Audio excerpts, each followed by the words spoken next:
Assalamualaikum warahmatullahi wabarakatuh. Selamat pagi anak-anak semua. Bagaimana kabar kalian hari ini? Alhamdulillah sehat semua ya. Oke, sebelum memulai pembelajaran pada pagi hari ini, mari kita awali dengan berdoa. Oke, berdoa mulai. Berdoa selesai. Coba ibu tanya, adakah yang tidak masuk?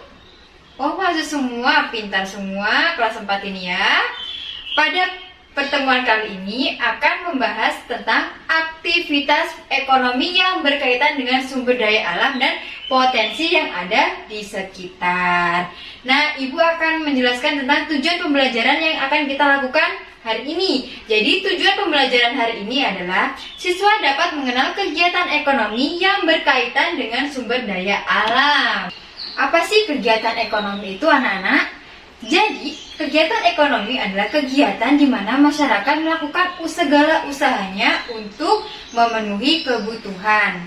Nah, di Indonesia memiliki potensi alam yang sangat mendukung untuk kegiatan ekonomi. Kegiatan ekonomi tergantung dari sumber daya alam yang ada di sekitar anak-anak. Ada yang dilakukan di dataran rendah, dataran tinggi, pantai, sungai, dan laut. Ibu akan memberikan contoh kegiatan ekonomi yang berkaitan berdasarkan ketersediaan sumber daya alam. Yang pertama, pantai. Kegiatan ekonomi di pantai itu seperti petani garam. Jadi mereka memanfaatkan air laut untuk dijadikan garam.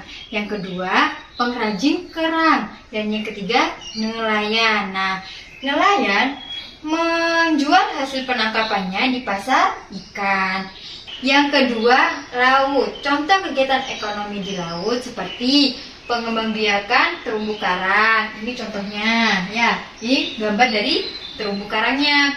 Dan yang kedua, pembudidayaan rumput laut. Biasanya rumput laut itu diolah untuk menjadi agar-agar. Nah, yang ketiga, sungai.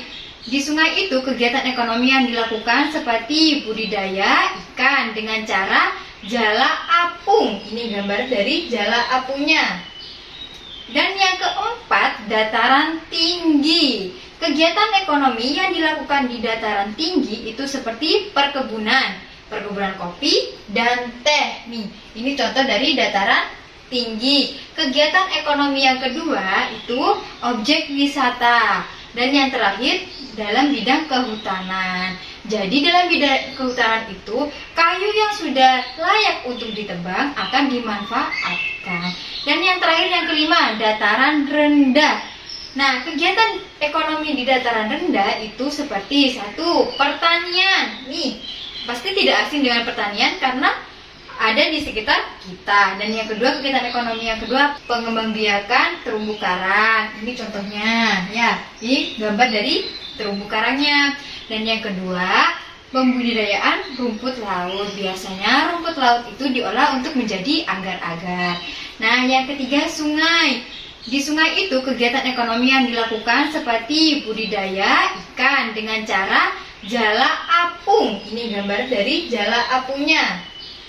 Dan yang keempat, dataran tinggi. Kegiatan ekonomi yang dilakukan di dataran tinggi itu seperti perkebunan kopi dan teh. Nih, ini contoh dari dataran tinggi. Kegiatan ekonomi yang kedua itu objek wisata. Dan yang terakhir, dalam bidang kehutanan. Jadi dalam bidang kehutanan itu, kayu yang sudah layak untuk ditebang akan dimanfaatkan. Dan yang terakhir, yang kelima, dataran rendah. Sekian penyampaian materi yang bisa Ibu sampaikan. Adakah yang ditanyakan atau ada yang belum dimengerti? Alhamdulillah tidak ada ya. Sekarang dibuka buku paketnya di halaman 55. Di situ ada tabel. Kalian isi kegiatan ekonomi yang cocok dengan sumber daya alam yang tertera di tabel. Setelah mengerjakan, silakan dikumpulkan di mejanya Bu Indah. Mari kita akhiri pembelajaran pada pagi hari ini dengan membaca hamdalah alhamdulillahirobbilalamin. Ibu akhiri, assalamualaikum warahmatullahi wabarakatuh. Semangat belajar.